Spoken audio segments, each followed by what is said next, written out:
क्या भारत और अमेरिका के बीच होने वाली है कोई बड़ी ट्रेड डील? क्या भारत इस साल दुनिया की कुल इकोनॉमिक ग्रोथ का 20% हिस्सा लेने वाला है? आपने सही सुना, इस साल वर्ल्ड इकोनॉमिक फोरम यानी WEF 2026 ने भारत को वो स्थान दिया है जिसे शायद किसी ने कभी नहीं सोचा था। ग्लोबल इकोनॉमी के नक्शे पर भारत का दबदबा इतना बड़ा है कि पूरी दुनिया इसे जल्द महसूस करेगी। लेकिन ये सिर्फ आंकड़े नहीं है। इस मंच पर जो चर्चा हुई वो भारत की भविष्य की अर्थनीति, तकनीकी क्रांति और अंतर्राष्ट्रीय व्यापार समझौतों तक को बदल सकती है। और अगर प्रधानमंत्री मोदी और अमेरिकी राष्ट्रपति ट्रंप किसी बड़े व्यापार समझौते पर हाथ मिलाते हैं तो इसका असर सिर्फ भारत पर ही नहीं बल्कि पूरी दुनिया की आर्थिक दिशा बदल सकता है। चलिए जानते हैं WEF 2026 में भारत ने कैसे दुनिया को चौंका दिया है। नमस्कार, मैं हूं संध्या और आप देख रहे हैं वन इंडिया हिंदी। WEF के अध्यक्ष बॉर्ज ब्रांडे ने मीडिया से बातचीत करते हुए कहा कि भारत इस साल दुनिया की कुल आर्थिक वृद्धि का 20% हिस्सा लेने वाला है। यानी ग्लोबल ग्रोथ में भारत की हिस्सेदारी इतनी बड़ी हो सकती है कि दुनिया की अर्थव्यवस्था में उसका प्रभाव और भी महसूस होगा। ब्रांडे ने भारत की तेजी से बढ़ती अर्थव्यवस्था की सराहना करते हुए कहा कि भारत की ग्रोथ शानदार है, लेकिन अगर प्रधानमंत्री नरेंद्र मोदी और अमेरिकी राष्ट्रपति डोनाल्ड ट्रंप किसी व्यापार समझौते पर हस्ताक्षर करते हैं तो ये सोने पर सुहागा होगा। ये न केवल दोनों देशों के लिए बल्कि पूरी दुनिया के लिए मददगार साबित होगा। यानी भारत की मजबूत आर्थिक नीतियां और सुधार दुनिया के बड़े आर्थिक बदलावों में अहम भूमिका निभा सकते हैं।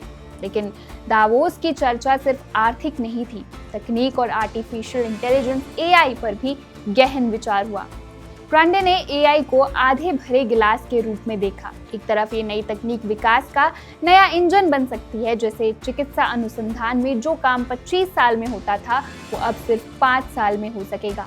लेकिन उन्होंने चेतावनी भी दी कि AI का गलत इस्तेमाल या ऑटोनोमस वेपन्स गंभीर खतरे पैदा कर सकते हैं। यानी विकास और जोखिम दोनों अपने ही हाथ में हैं और संतुलन बनाए रखना अब पहले से ज्यादा जरूरी हो गया है।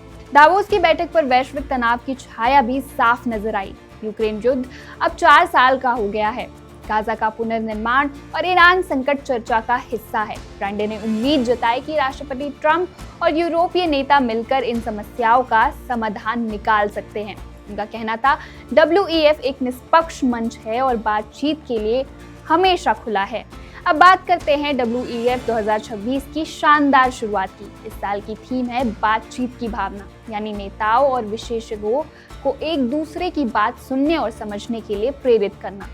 इस अवसर पर जोनाथन बैटिस ने परफॉर्म किया, जिन्होंने जैज, सोल, क्लासिकल और गॉस्पेल म्यूजिक का अद्भुत मिश्रण पेश किया। इसके अलावा रेनॉल्ड कैप्रिकॉन और मल्हर चैम्बर ऑर्केस्ट्रा ने भी इस पर परफॉर्म किया। दावोस 2026 सिर्फ आर्थिक चर्चा का मंच नहीं है, ये भारत जैसी तेजी से बढ़ती अर्थव्यवस्थाओं का ग्लोबल प्लेटफॉर्म भी है, जहां पर पहचान दिलाने, तकनीकी संभावनाओं को उजागर करने और दुनिया के नेताओं को बातचीत के लिए प्रेरित करने का एक जरिया भी है।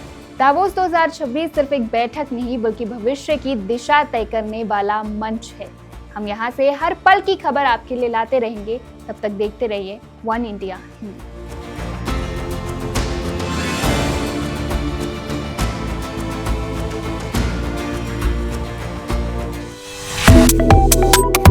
Subscribe to One India and never miss an update. Download the One India app now.